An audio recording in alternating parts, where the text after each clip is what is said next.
Hello and welcome to a special episode of FS Brew. In today's episode, it's a panel discussion with Power Pack panelists joining us, and we've partnered with Lumi. Lumi is an edtech startup that runs design thinking-led cohort-based quests for companies. So together with Lumi, we wanted to explore how organizations, specifically within financial services sector, can meaningfully innovate for Gen Zs and Millennials. So we have with us in alphabetical order Prashant Raizada. He is the founder of Lumi. Preeti Mundra, CEO of Tree Insurance. Suvo Sarkar, founder of 3D Advisory. Vikram Krishna, founder of Sacred Groups. Thank you all for joining us today. Welcome, everybody. So maybe before we kick it off, I think it's been lovely to have a quick intro from all of you. Let's start with Preeti. Hey everyone, I'm Preeti. I'm the CEO of Tree Digital Insurance. It's Saudi Arabia's first fully digital insurance agency powered by Taunia. I'm based in Saudi Arabia in Riyadh, and I've spent a big part of my career in the Middle East.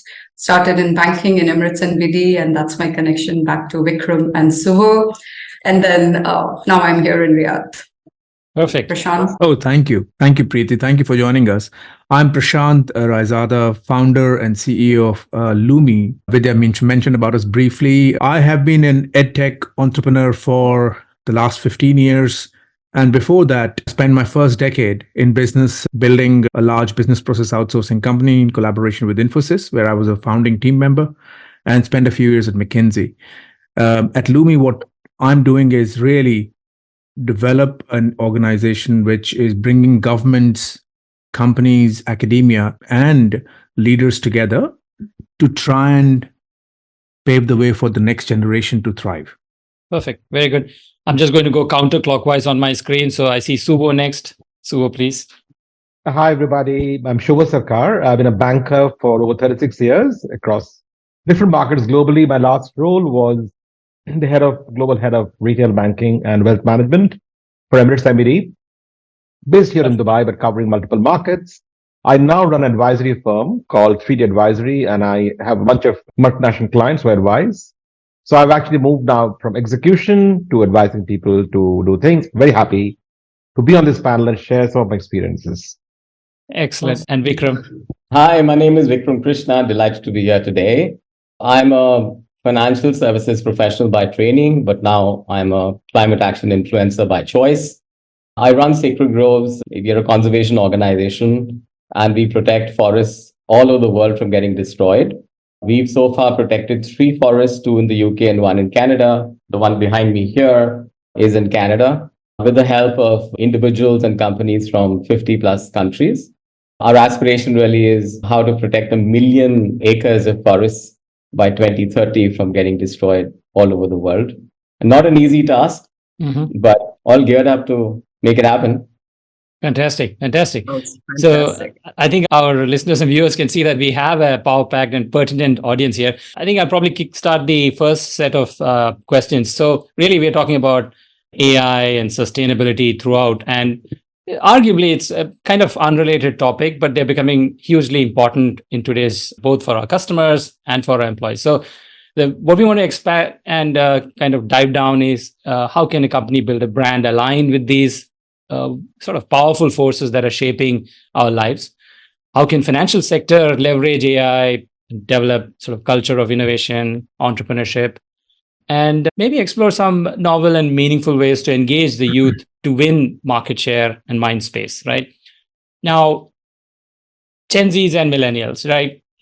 Understanding their needs, is that important at all? Is a provocative question, right? That's a question I don't even need to ask. But let's start with Preeti. How are you finding and filling the gap between the customer needs and your product offering? You're a CEO of an insurtech in Saudi, fairly young audience in Saudi. And what have you seen in KSA that is similar or different from what are you seeing in UAE, what you've seen in UAE before? So let me start with what I see differently here. KSA, I believe, is an inherently very different market compared to UAE. The demographics are very different. The size of the country, the composition of the population is very different. Predominantly Saudi nationals, a large local population, which is young. digitally very savvy, pretty world aware, I would say. And they are right now part of a massive change. The narrative of the country has changed, a huge growth momentum. And you can see that. You can see that in what they demand, the pace at which they demand digitization, innovation. It's there because it's being driven by the narrative of the country itself. So I see significant differences, both from the demographic point of view, but also where the youth of this country is in their journey. Right. And that leads to some differences in what they expect their brands to deliver. Right. I see the youth here, they're becoming more and more vocal about issues on sustainability, etc., which we will touch upon shortly. But then you also see a lot of growing trends, for example, around domestic travel. It's a large country, and domestic travel is a big phenomena, not just global international travel. That opens up different requirements from a product point of view, not just focusing on global travel, but making local travel easier and convenient, whether it's by railroad or airways. Now, you also see that even simpler things like pet adoption, which wasn't a big phenomena in the country up until the recent past. The youth are becoming more and more attuned to owning pets and taking care of pets. And this was something that we as insurance were not catering to in the past. So how do we plug that gap for them? So these are just some examples. When it comes to mobility, where we currently have our first product, the demand for flexibility is rapidly increasing. They want affordability. You give us something that's going to match our pockets, that's flexible. I can change my mind at any point during the policy period. And this makes traditional insurance a little bit redundant for the youth, and they are seeking ways of doing things in the moment, digitally, and hassle-free. They're not willing to travel miles to come settle a claim or follow up on a claim, right? So when everything else, including all government services, are available at the tip of a finger, insurance cannot be excused for having very cumbersome paper-led processes or complex products. Yeah, absolutely. Excellent. Vikram, coming to you as the founder of Sacred Grows, you're in a really unique position to see a number of these ESG factors coming to life in some form or shape. Now, it's becoming an important factor within the financial sector itself. Now, traditionally, financial services, they've focused on short-term gains, short-term returns, ROI, and whatnot. Now, how has the industry, thanks to all the conversations that's been happening recently, encouraging that whole shift from a long-term perspective, prioritizing sustainable practices? How are they bringing that to the customers as well in their journeys? Interesting. Loaded question, yes. Yeah, such a loaded question. So let me answer in a very simple way. I was 16th of April, Dubai experienced an unprecedented weather event. I was supposed to go to Abu Dhabi to speak in the World Energy Summit about climate, and I had to excuse myself because of climate change reasons. And today in the morning, I realized that I have to be on this podcast, and I had to wake up at 3 in the morning because there was a waterfall in my bedroom because of the rains that Dubai and this region is experiencing. So ESG, very wide topic, but I think the train has left the station for many reasons. First is for environmental reasons, which is the area I represent, and I'm extremely passionate and angry about as well. And the reason is that we are at a 1.5 degree world, which is why you're seeing these extreme climate events occurring. And that's something to put in context. The Paris Agreement that a lot of us talk about in 2015, the role of the Paris Agreement was to limit the world at 1.5 degrees by 2030. And the tragedy of the commons is that we're in 2024 and we are seeing a 1.5 degree world already. Yeah. One is environmental reasons, and these are getting quite concerning. Second is that we're seeing a flow of capital. I can argue that the flow of capital is not enough, but the latest study reveals that about 40 trillion of capital is flowing into ESG. How much of that is creating tangible actions? One just needs to look out of the window and see the weather and see what the impact of that capital is. Of course, capital has to do a much better job, and I'm sure Shu will have a comment on that. Regulations are evolving as well.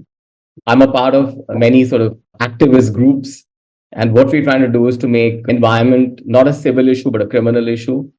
So today in different parts of the world, if you destroy a 500-year-old forest, then it's a civil issue. If you destroy a 500-year-old monument, then it's a criminal issue, right? So we're trying to see how we can influence regulation to make climate and our nature a lot more integral. And of course, as Preeti alluded to, and of course what Prashant is doing as well, the consumer behavior is shifting as well.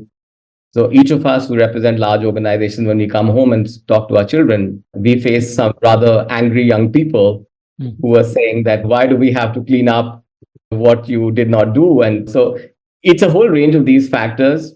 There's a lot more that needs to be done. Of course, organizations claim that they've done a fantastic job. Every company today has a glorious ESG report, which claims what a brilliant effort that the organization is making. But I think the mirror is the answer to that question. You raised a very few important points there, and I think I can vouch to the anger that I face from my 14-year-old. Suvo, you were a senior banker in a very large bank here. I want to know a few points from a banking industry point of view. So banks, how can they become a preferred sort of financial advisor or a destination for Gen Zs and millennials? And you may feel free to differentiate between these two generations that we tend to clump together wrongly or rightly. And if there are any examples of what's been done to retain and attract these customers, right from user experience to products like BNPL, robo investing, so on and so forth.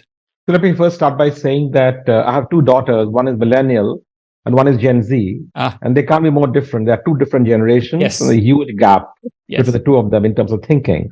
So that's the first comment. But going back to the earlier point that I think Vidya raised about how important are millennials, let me make a comment which is statistical in nature. 25% of the global population today are millennials, 25%. And they form the majority of the workforce today, globally. So it's a segment that no provider, banks or otherwise, can ignore, right? And their thinking is quite different from thinking that we've had growing up as Gen X, or even our parents, the baby boomers, very different thinking. So I think banks, insurance companies, and any provider of any services can ill afford to ignore the requirements of this segment. I was doing research on a recent article I published just this morning. In the US alone, millennials would earn $8 trillion this year. $8 trillion is the combined income of millennials in the US alone. If you add the rest of the world, the number, of course, multiplies. The point I'm making is you have to think of what millennials and going forward, what Gen Zers would want in terms of product, services, company agendas, both with the employee, with the community, environment, etc., before we make decisions on what we want to do next. I think there are 3 or 4 things from a bank's and insurance company perspective, and I know if Preeti and Prashant and Vikram and you disagree. And the first one is, I think we will think of every single product or every single experience of a customer afresh, outside in, and think through, why do we do what we do? Why do we require 10 signatures that I can do with 1 or 2, right? And I think a lot of companies are doing that. And of course, the neobanks or the fintechs are the best at this in terms of rethinking customer journeys. Banks have been slow to it. But like I keep saying to my banking colleagues, the best thing that happened to banking in the last 20 years is fintechs. I think it was a wake-up call, and I think banks have woken up, and all the change we see in banking becoming much cooler, quote unquote, is thanks to the pressure from fintechs. The banks, otherwise, we wouldn't have been as bankers getting up and running as fast as they're doing today, had it not been for the pressure from the fintechs. So that's the first thing, customer journeys. The second, I think, is personalization. I think millennials, Gen Zs will not accept a one-size-fits-all approach. We have to hyper-personalize. And you think of Netflix in terms of what the next best offer is. Banks, in some ways, have become like Netflix, in very sharp in what we recommend to our customers, especially in these cohorts. The third, I would say, is move from pure banking to beyond banking. And I think banks will realize that nobody wakes up in the morning and say, I want to bank today, right? I want to buy a car today. I want to buy a house today. I want to buy a fashion item today. But I want to send money to my mother today, but I don't want to bank today. So banking is a means to an end. And I think for banks far too long have thought of themselves as the end to customer needs. That's not the case at all, right? We have to move to embedded finance, where we are embedding banking into the car purchase, we are embedding banking into house purchase, or in the case of BNPL, any purchase, right?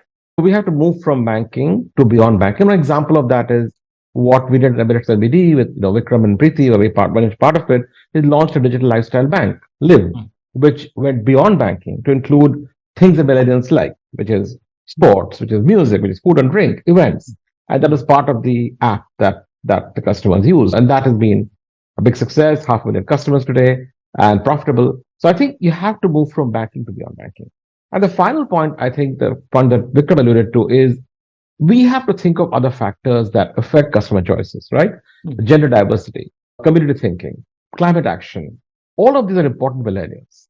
And they will make choices actively towards institutions that they see are aware and are taking action.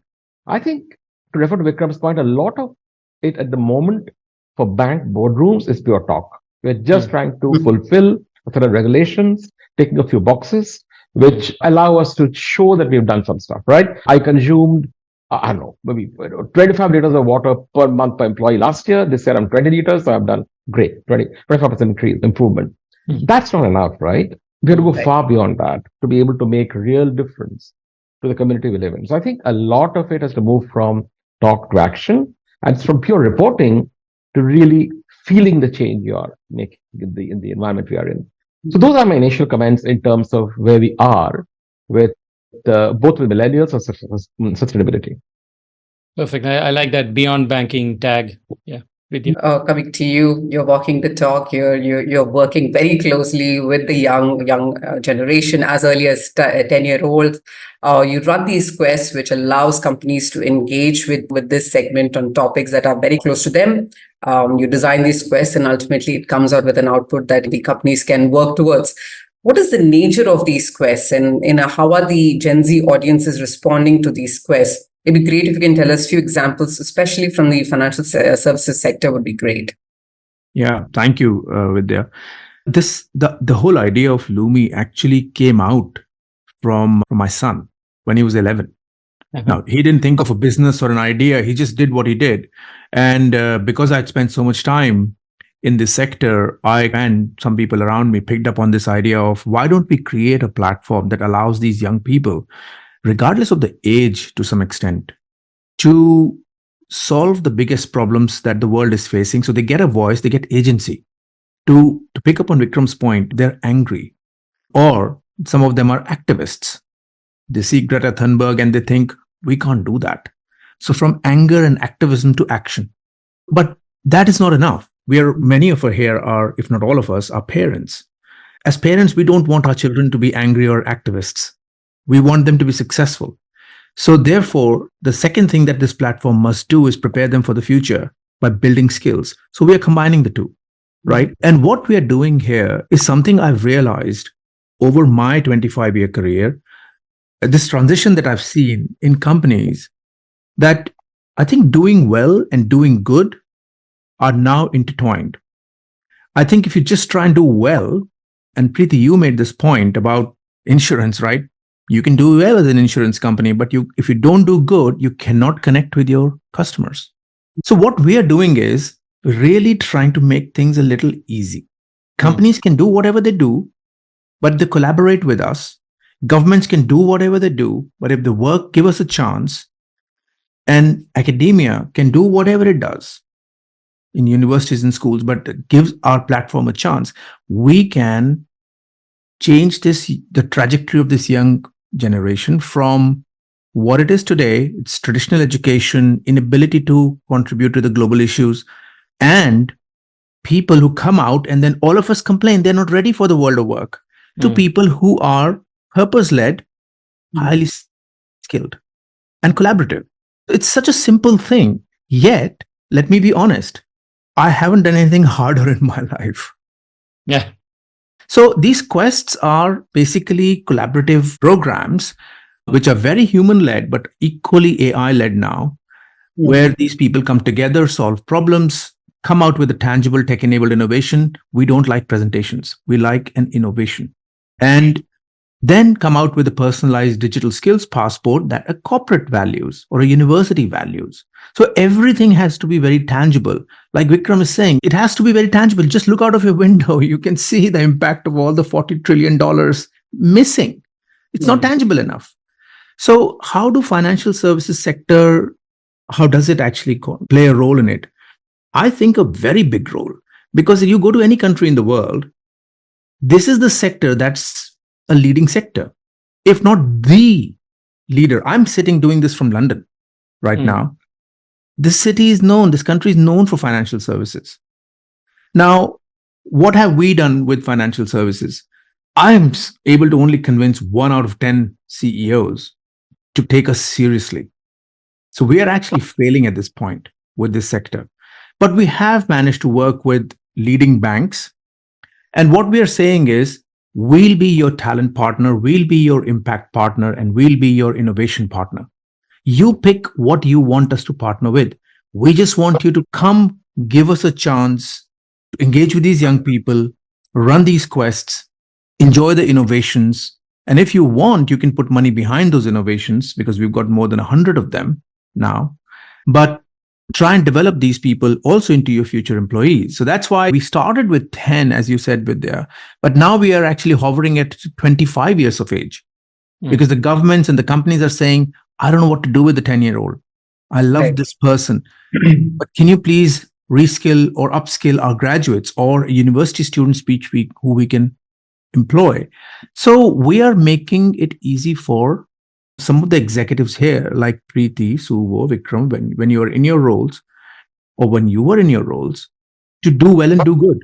Yeah. No, I think you're finally given a mechanism by which you can harness that angst into tangible action. So that's interesting. I think it's a beautifully put one, the whole angst coming together into a platform, because you anyway have these younger generation who are always on iPads, who are digitally native, digitally savvy, have got that skills and have that angst against these causes. And then you've got the pain points from the corporate side of things, where they want to make the difference, at least from a data point of view. At least that's what we're hearing. And also create systems where they can engage with communities, whether it's customers or employees. And I think that way the platform plugs in quite well. I think that's pretty good. Is there anything that you wanted to add, Ranjit, here? No, that's good. I'll probably go on into the next one. I think all of you alluded to that talent aspect a little bit, and innovation as well. It's important to be innovative, and that's become a catchphrase. And then you put in the changes that have happened in terms of Gen AI and the hype and the reality of Gen AI.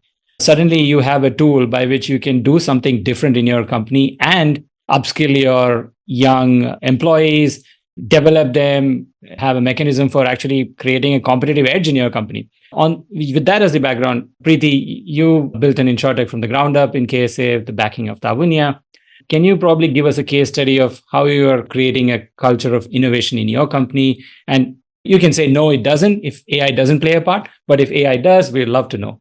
You cannot be an insurtech in today's day and age and not get into the topic of Gen AI or just the traditional AI. It's interesting how AI itself has become traditional and now Gen AI is the thing. So innovation with or without AI is a must-have. It's a part of our DNA.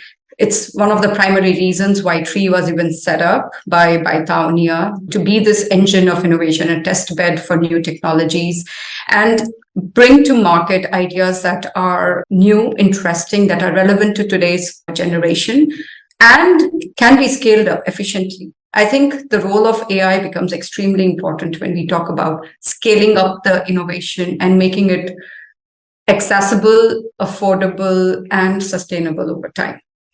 Where it starts, however, is not from the technology, it's the people.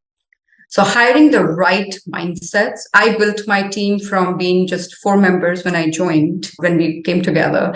Today, we are almost 70 people. And I can say that I pretty much hired each one of them, cherry-picked. And what we look for is the mindset. Do you have the courage? Innovation takes courage and resilience. When we are on this path, failure has to come through. It's inevitable, right? How resilient are we to that? How quickly can we switch gears, right? And how courageous are we to work with uncertainties? Because not everything is defined as in a binary system. So mindset is most important. I think the second thing that's helping us drive a culture of innovation internally is the nature of our conversations. What do we talk about most of the times? Is it our daily sales, revenues, top line, bottom line? Or a bulk of the conversation starting from the leadership is around what are we building? What are we creating? What are we doing differently? So being very conscious about what we talk about most, what do we measure the most, and what do we reward and recognize the most is going to determine what the team is going to be focused on. If everyday conversations are about sales and revenue, yes, that's important. But when you're thinking about building something that's future ready, you have to look beyond today's numbers. So I'm very conscious about what we talk about to the team on a daily, weekly, and monthly basis.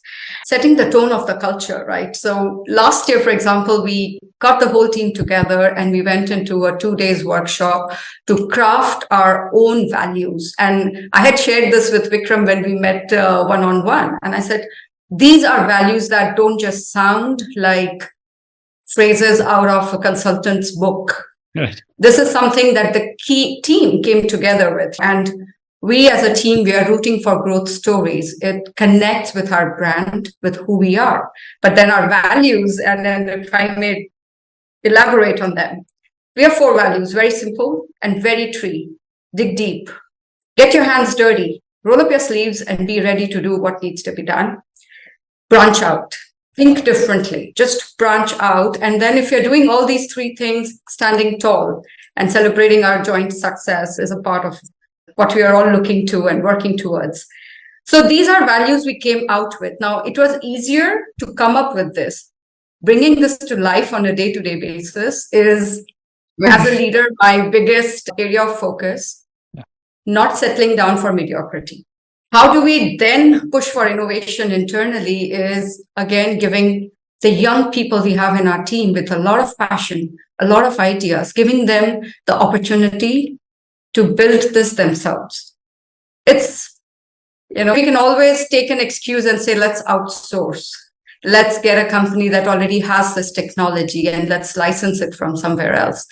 But the sense of pride and joy that the team has in creating something meaningful themselves, it's unparalleled, right? So recently we, for example, commissioned a whole project on using Gen AI for making our life easier on many fronts, whether it's in claims processing or even managing accounting, financing, and payables, going beyond into using Gen AI for policy renewals, cross-sell, upsell, and making it a part of embedded insurance journeys, right?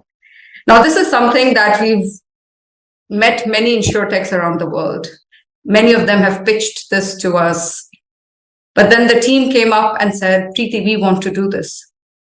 Do you believe in us and will you give us the mandate for this project? If we don't get it, you can anyways go out and outsource or license it from elsewhere. But we are very keen to do this ourselves.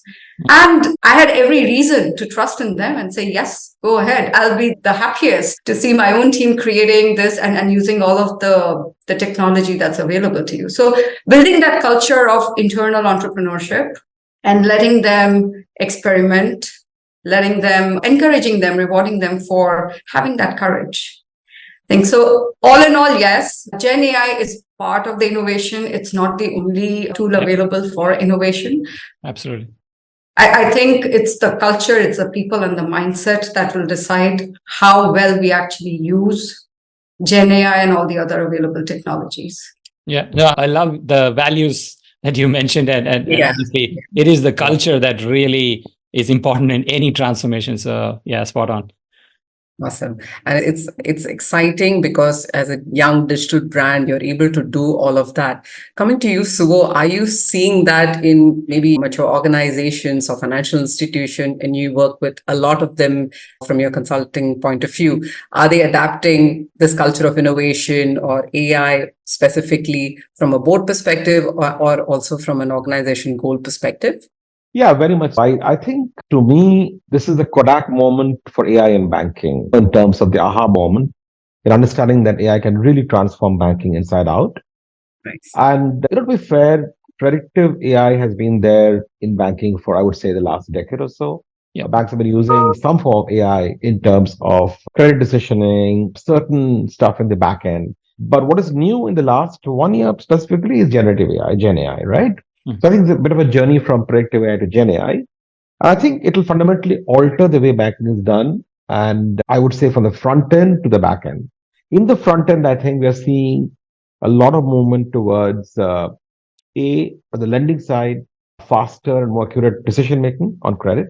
Or I'm sure in underwriting and insurance as well, you can use AI to actually assess prospective customer far faster than you could do earlier. From a customer perspective, it's a much faster turnaround time. From a bank perspective, you're choosing the right customers and being able to lend them more and insure them more right to the optimum level, right? It actually generates additional revenue pools.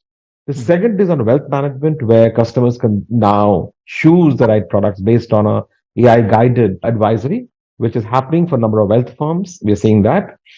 And third, on the customer service side, I think there's a huge possibility of being able to be giving customers much more data much faster, and for the call center agents to actually move to what is being called now conversational AI, which is essentially using the best in class agents to craft the best in class answers for customer queries. And then I've seen a system which actually allows the agent to ask the right question prompted by AI. Depending on what the customer is commenting, the answer to the customer's question is prompted by the AI software at the back end. And that makes it basically the best agent is not replicated across 1,000 agents or 10,000 agents. So every agent is not the best agent, which will transform the way customers experience banking. That's the front end, yeah, those three things. On the back end, I think there's a lot of work in saving costs for compliance, saving costs for data analysis, a lot of work that AI can do the heavy lifting at the back end, and then allow people to do more productive stuff and more innovative stuff. There's one report by McKinsey. I am an advisor to McKinsey, so people like McKinsey here. The total amount of additional revenues generated by AI in the banking sector by 2030 is $1 trillion US. That is $1 trillion US of additional impact on the bottom line of banks in the next 6 years. That's a huge number. Yeah. So there is every reason for every bank and every insurer and every institution to adopt AI quicker rather than slower. I think it's a bit of a buzzword at the moment, but I think a number of banks are putting a number of use cases to test, including banks in the UAE and Saudi, and I'm involved with many of those banks. Some serious work going on. I think you'll see a huge improvement both in bank profitability as well as customer experience with the institutions. Yeah, I think I like that whole aspect of hyper personalized. Every agent that interacts with the customer is going to be a high class agent simply because that agent has access to all the stores of data that the organization has. Fabulous. Vikram, would you like to add from your conversations board level with the companies that you're talking to? You might go there to pitch Sacred Groves, but they are talking to you about AI as well, right? Yeah, so my conversations in the past couple of months have become more and more interesting. We're supported by Microsoft. We're a part of their Entrepreneurship for Global Impact. There are just 37 companies globally that are a part of this. We're also a part of PwC's Future 50. We also lent our voice on certain topics at COP28 as well.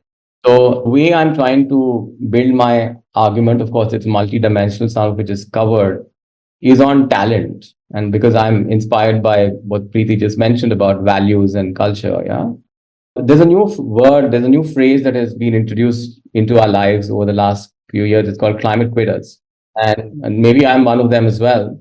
And what is happening is that talented individuals who are a part of large organizations are clearly demanding a lot more action from their organization. They're expecting, fast methods, maybe some of them powered by AI, which enable a far more transparent outcome, which they're able to experience for themselves.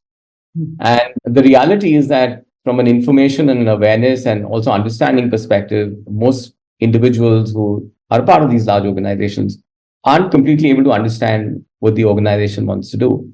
And that's then leading to a certain number of angst, and that then, of course, impacts productivity and innovation. And also, should one continue in the organization and serve it to their best abilities?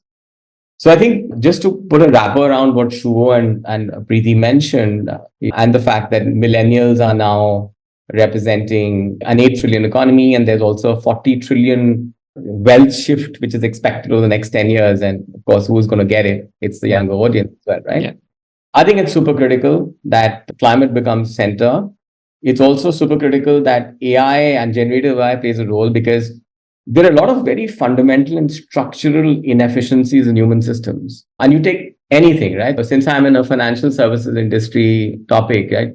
At 1.5 degrees, ask the general insurance industry of the Middle East what's going to happen to their profits this year. We only need to talk to the insurers in UAE right now, and it's unimaginable. Yeah. And if I can provoke it further, at a 2-degree world, the insurance company would be a gambling industry. Yeah. Sure. There's no way one is going to be able to predict with any degree of certainty what will be the probability of the entire accrual science ecosystem and how will that translate to claims. Yeah. And that's the cost of servicing that as well. So financial service industry, huge inefficiencies because of climate change. Second, I was in the food sector industry a couple of days back. So a third of the food that is produced by humanity gets wasted by the time it comes to our table. Yeah. I was in the energy industry 2 weeks back. 67% of the energy that we produce as humanity gets wasted by the time it comes to your homes and your offices. So there are some very big questions. Yeah. And I would like to focus on the questions and lesser so on the methodology, and maybe generative AI is a part of that methodology. What I'm saying is that there are a lot of these bigger questions that are asked in forums like these and in boardrooms too, rather than quarter results. Yeah. And perhaps talent management, culture of innovation, and the realities of the planet that we're living in guide some of those answers.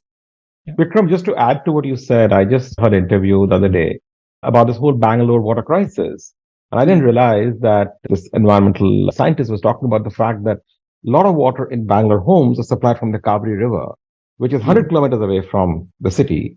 And by the time the water gets pumped and supplied to the homes, 50% of the water is wasted. 50%. Now that's a huge number, right? So we have to, as a society, find better ways of transmitting power, transmitting water, either that or consume less. What are the two, right? There's no other solution because there are no new sources of water. Absolutely. If the question is that AI is the answer, then my question is, what's the question you're trying to solve? Yeah. Right. And unfortunately, those questions aren't getting answered at the moment at the pace at which they need to. Yeah. I think you're right, Vikram. I think it's the quality of questions that leads to high quality answers and discussion and discourse, right? Yeah. And then technology becomes a means to augment the gap. Yeah, definitely. Correct. Because when you look at market valuation in the last 3 years, who's made disproportionate valuation? It's the AI industry. It's the chip makers, right? That's the tool. Yeah. The money should go towards solving the larger questions, not the answer. It's like money is flowing into an answer that's trying to solve some questions. Yeah. The other way around. Yeah. So a fundamental shift needs to be done for sure, looks like. Prashant, if we have to come to you on this, so how are you helping organization achieve that fundamental shift, achieve this objective of truly developing that culture of innovation and within the organizations you work with? So again, on the one hand, we are engaging with organizations like what Preeti is talking about. Right? When you are at a certain stage of your maturity, or if you're a large organization, how do you develop that mindset shift or affect that mindset shift? That's very difficult. So what we have found is, again, driven by as I said before, by some of these organizations, they're saying, we want to help you work with the 10-year-olds, but can you work with our current crop of young talent or any employee for that matter? So we are saying, great, the methodology that we adopt, which has been designed by my co-founder, who's a professor at Stanford and a global name in design thinking, Chris Shen, that applies everywhere.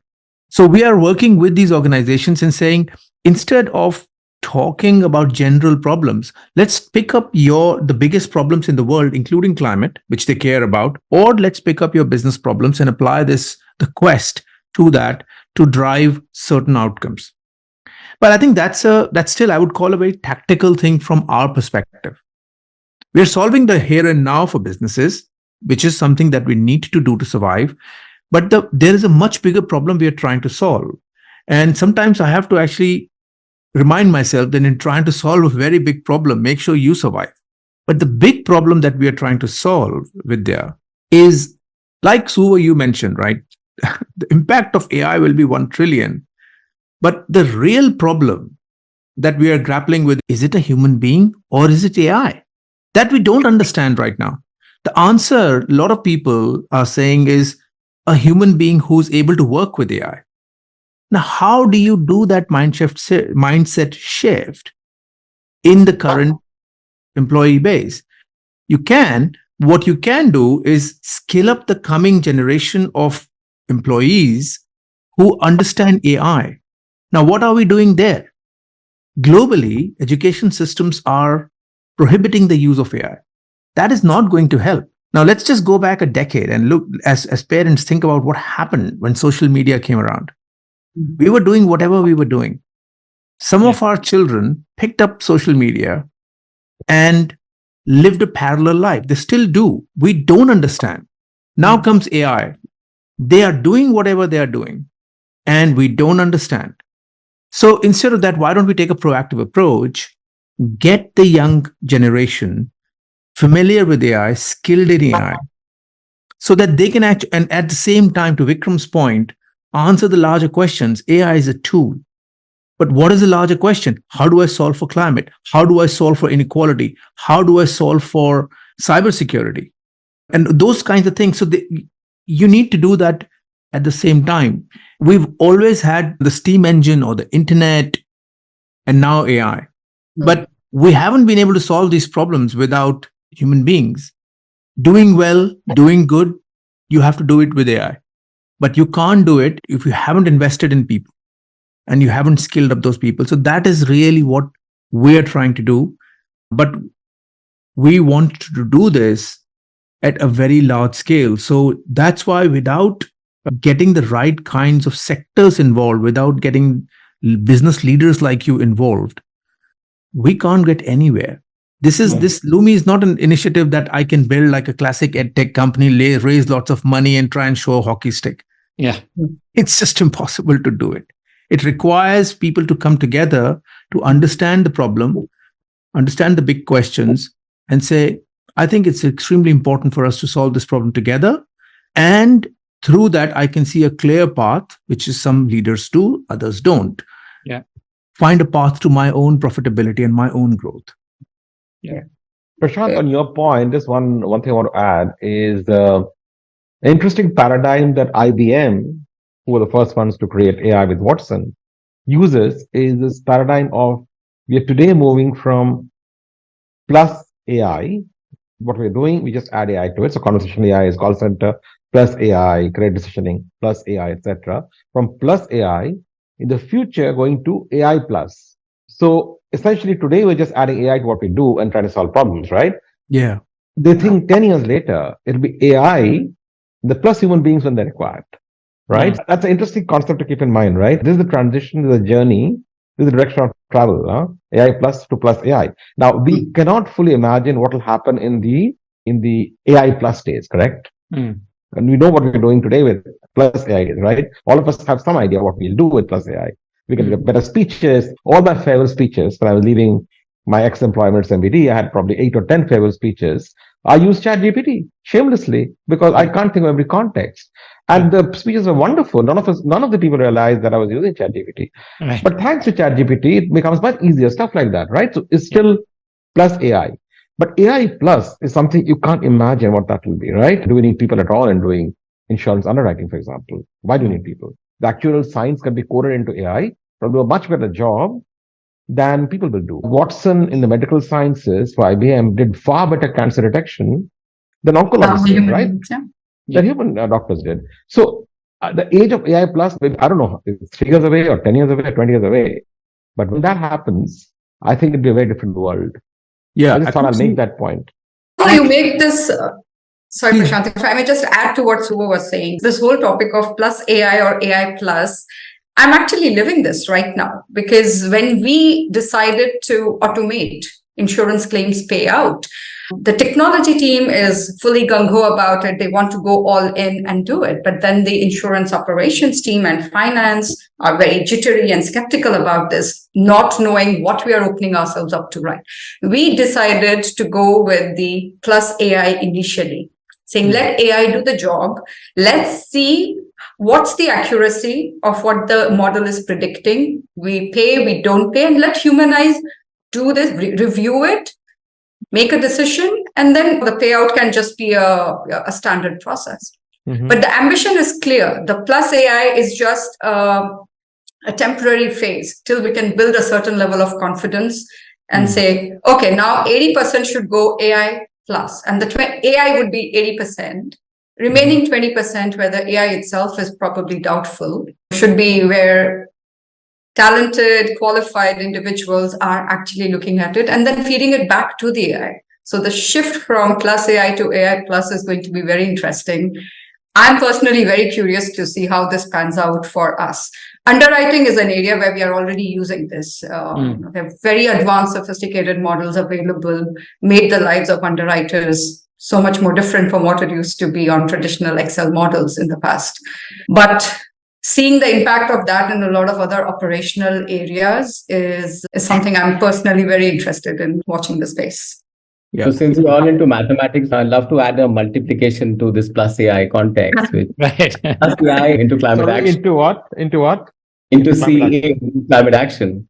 If you really want to see a better world for yourself and for your children and for the communities around us, by all means, use the latest methods available to make things better. But when you are focused and razor sharp in what outcomes you wish to achieve, then maybe a CA is a gentle nudge in that direction. I think, Vikram, that just building on both of your points, and actually also Suvo, what you said, plus AI and AI plus. See, the thing is, the one thing that everybody understands human beings are really great at is creativity. So this transition from plus AI to AI plus, what will make this better is if we can actually give this tool and, you get people to use their creativity to think about, like you are doing with your cross-functional team. It's a beginning. This has to be far more expansive. But Vikram, to your point, the thing is that we need to get the young people to use this tool to solve bigger problems. Because frankly, humanity is moving towards, we have to solve much larger problems than underwriting. It's our own survival. And I think this is where AI and ESG converge, or climate action converge.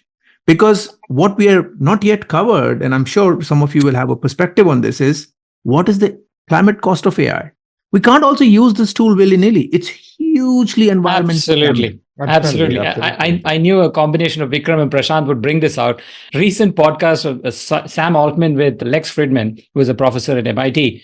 So energy is going to be the biggest constraint for harnessing AI, right? And the huge amounts of energy that these data centers and these chips consume. People are looking at fusion. People are looking at all kinds of unconventional ways of generating energy. That is going to be the biggest constraint. So it's awesome. It's worth a listen. So I'll give you an example. This came from a young person. We were talking in a quest about AI and climate, and everybody was like, oh, I love using ChatGPT. I want to use Perplexity, this, that, etc. And then somebody mentioned that, do you know the cost of training a new AI model at Microsoft, at Google, was used the amount of water that all of London used in the entire year. Wow. That is the amount of water it is consuming. Just one model. Like, where is that? I read a interesting one the other day that if AI was a country, it'll be in the top 10. Yeah. But I want to just react to Vikram's point. Vikram, you talk about climate action and the need for it. I'm totally aligned to it. My only reaction to you is reality check. Most CEOs, what is the average? 8 years as CEO, Wall Street or Fortune 500? Maybe less, 6 to 8 years. I forget the number. But climate action takes 20, 30, 40, 50 years. So all of these companies, whether it is the big banks, big oil companies, are setting up a 2049 target, 2060 target, 2070 target. The politicians who are setting these targets, the CEOs who are setting this target will not be there. They know that I won't be there. I can set what I want. If you ask me to set a target for 2050, but by then I retire and gone for a long time and made my bonuses, do I care? Honestly, human beings don't care what happens beyond their lifetime, right? No. A little bit. We care about our children and we want to keep some inheritance for them. I agree, but that's our children. We're selfish with them. But we are far less selfish with the world at large. So I doubt these 2049, 2069 targets. Because who's going to see? Will you and I be there to see it? No. So this is a big problem with climate action. The timelines are very stretched. So it's a super provocation on this, right? So It is. So yeah, go ahead. when I come across CEOs talking about 2040 targets and 2050 targets and so on, I know I'm like a parrot, so I just repeat facts in these situations. So I remind them again, we are at 1.5 degree world. By 2030, we're looking at 2 degree world. Yeah. So depending on which industry that they represent, I contextualize what a 2 degree world means to their industry. Yeah. 2030 is not too far away, it's 6 years from now. Yeah. So it might happen if the CEO has an 8-year term, it might happen within his term or her term. Yeah. Yes, Okay. Preeti. Time is not on our side anymore. It's not a 2040, 2050 discussion. But yeah, the point is spot on. It's a long cycle, front-loaded costs and benefits that go a very long time. Even accounting models can't really assess how that long tail of benefits can get accrued today. Yeah. So yes, there is a front-loaded cost. There is a long tail of benefits. But you got to do it. Yeah. Some companies are doing it. I was with the chief sustainability officer of Virgin Media, and they have a youth advisory council. Now, what they're saying is we realize that on our own, we are not making the right decisions. So all of our big business decisions, particularly on e-waste or new initiatives, have to go through the youth advisory council. So the point is that we need this, Suvo, to your point, we need this intergenerational dialogue where young people keep the leaders honest, but in a constructive way, not in an activist way where I come under pressure every time I go into that council as to why am I not doing this or doing that. I don't want to do that. But if it's a constructive dialogue, again, that is really what we are trying to do. But we can't be the only one. You in your individual businesses have to do it. We can play a very small role. We need that dialogue. Yeah, no, definitely. And I think the whole intergenerational is, we have to take Preeti's example of tree. Somebody puts the seed, somebody plants it, somebody grows, somebody puts the water. So I guess it has to be a continuity in the way it's structured itself. So if it is AI plus into CA, the work is cut out for the organization quite some. And so that sort of segues into our last cluster and segment in terms of, if we truly have to build an organization, a brand that is aligned to all these values that the Gen Zs and the millennials value, and we have established that they are quite passionate about climate change and sustainability. How do we structure this brand that truly exudes a greater purpose? And it's not limited to, like Suvo mentioned, just fancy reports and then the brand look and feel, but truly intrinsically from the DNA of the brand itself. So Preeti, I'll start off with you first on this. As a digital insurance brand, as a Tree CEO, how are you seeing that you're building a brand that resonates with the audience from a product and the service offering? What are the insights that you're taking from the customer around this, and how you're plugging that back into the product offering itself? The choice of our brand name itself was very apt. Yes. It shows our commitment to the topic of sustainability. But we don't just want to use the name for the sake of it, right? We are called Tree. It represents all the right things that you can talk about in terms of growth, protection, the coverage, and then, of course, the parallel of it is sustainability. Have we done enough? No. Very early days, miles to go. But we have started with some baby steps, and literal baby steps. The other day, Vikram and I were talking about this, and we have a young team. Many of them are just becoming young parents and having their first child and the second one come along. And we're like, let's build sustainability right from there, giving them Sacred Grove certificates as their welcome gift to this world, saying from the day you arrive, you are already a guardian for a piece of this earth, right? And starting from something as simple, tangible as that, right? And I think Suvo's point about doing something tangible is very pertinent. For things that will come about in 5 years or 10 years from now, it's great. It makes for great boardroom discussions. I think for real people in the team, has to be tangible. Actions that we are now taking, we are in close discussions with the Saudi government on some of these green initiatives. The government itself is very committed to the whole Saudi Green Initiative, with billions of trees to be planted over the next decade or so. How can we really be a part of this public-private partnership? getting our customers, getting our employees involved, and then designing products that answer to this, not just as a checklist exercise. Inherently doing good, being part of the green mobility phenomena, right? And it's still, again, at a very nascent stage in Saudi, but something that, again, the country is committed to. We are having these dialogues. Have we done enough? Do I have anything tangible to show now? Not yet, in all honesty.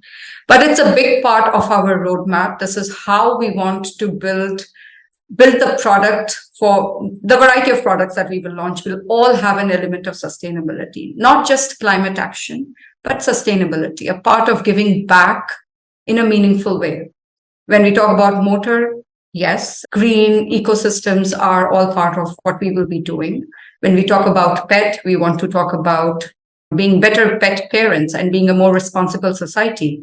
When we talk about cyber insurance, we want to, again, create sustainable educational programs about being cyber aware, being cyber safe. So a whole mindset of prevention rather than just protection and recovery, which is where insurance has been disproportionately focused.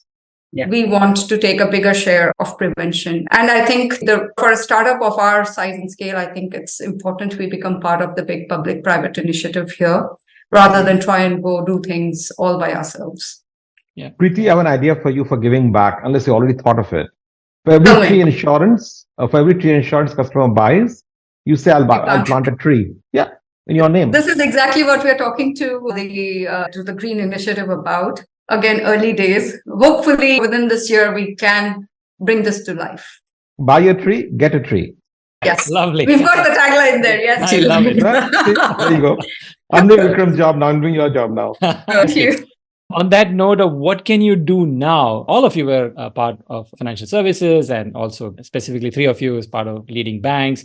So Suvo and Vikram, what specific actions can branding or otherwise, you have to live the brand as well, right? It's not just about branding. What can boards do to effectively champion this robust sustainability agenda within their organizations? Suvo, perhaps we'll start with you. I think I like the idea that I think Prashant mentioned of having the Virgin Media idea of having conversations with a younger group of stakeholders. I think boards typically are 50 plus, 60 plus kind of individuals. And from a timeline perspective, they're less vested in the next 30, 40, 50 years. A younger employee who's in the early 20s is definitely more vested, right? I think every organization should probably form an advisory council of youngsters where they run ideas through. I think it's a brilliant idea. And maybe have a parallel boardroom discussion, maybe every quarter with this team saying, are we doing enough? What can we do differently, right? Preeti is at the advantage of having a young team. So your entire team is young and free. But most organizations have people at different cohorts of age, right? I think it's very important that you get the youngest members of the team to come in and lecture the board the way, not an activist way, but a collaborative way of what can we do differently. I think that's a very good starting point. But I think that's an idea that I wish companies picked up here. At the moment, what happens is, Vikram knows this very well, somebody in the company is responsible for sustainability, the CSO, the Chief Sustainability Officer, and then that team prepares a report that comes to the board. The report is presented, the board says, okay, and we move on. It was just one of those things that we had to do, and we did. Nobody's really vested in what's happening in this space, right? Not in the way Preeti was describing, right? Your company itself is called Tree, which is a very good starting point. I think it's important that you have a younger set of people. You can't change the board overnight. You can't replace the boards overnight. What you can do is supplement the board with another team of people who can probably be more passionate and are given a free hand to do this. Budgets aren't a problem. Most companies, especially in the region we are in, especially financial institutions, are blessed with super profits, right? We are seeing the numbers quarter after quarter. The profits are stupendous. So a part of that being put back into the future for climate action is nothing really. So it's really a question of intent and action coming together through some intervention by people who are more vested. Yeah. So that's what I would think. That's great. The Youth Advisory Council reporting to the board periodically. Vikram, any thoughts on that? I would echo what Suvo said, and I would just add a few more points to it. I think there's a distinction between what a board's responsibility is and what the management team's responsibility is. So the board needs to necessarily take that longer view. And there's that phrase that came in, which is intergenerational equity. I think that's something that they need to embrace in more ways than one. Some organizations, very few of them, but some have already started. So one organization I know has put nature and they've given nature as nature's got a board seat essentially. This is Patagonia. Yep. And they say that, look, our primary shareholder is nature, and we exist just to serve nature in various ways. And of course, it's a commercial business, so we want to make sure that the enterprise generates enough funding for nature. Yeah. There's one of the Apple commercial where Mother Nature comes along, right? That reminds me of that one, right? Yeah, but what Apple needs to be reminded is that there are more mobile phones in landfills than humans on the planet. Correct. And Apple has a 40% market share. So Apple should be asked that if they're responsible for the entire value chain of making phones and making sure that they have a responsible place in our lives, then that cost we're bearing, right? They're not bearing it. Yeah. May not be profitable in the way the business model is designed at the moment. So yes, they better listen to Mother Nature. The other point I want to make is that many progressive organizations, and when I say progressive, it's a bit loaded because I'm seeing small and medium-sized organizations leading the pack in this. They are including nature in the commercial value proposition. We happen to be working with a few very interesting companies. The ones that I can mention two, actually.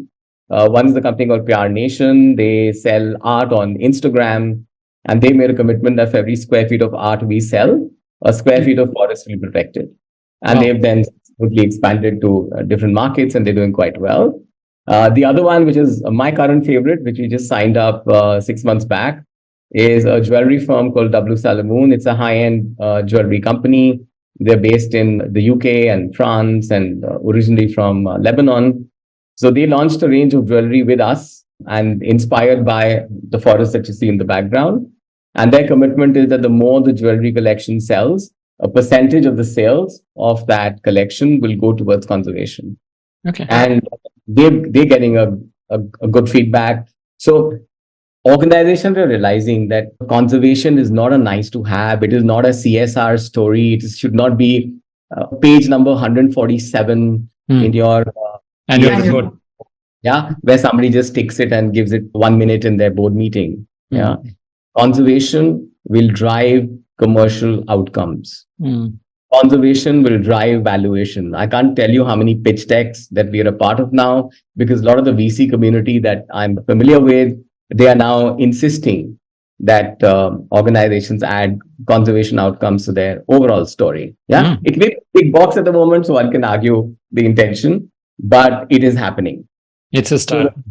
It's a start, yeah. So provocation to the boards, think 20 year, 30 year, let the management team, let the CEO look at it from an ADR perspective. You look at it from an ADR perspective. Nice.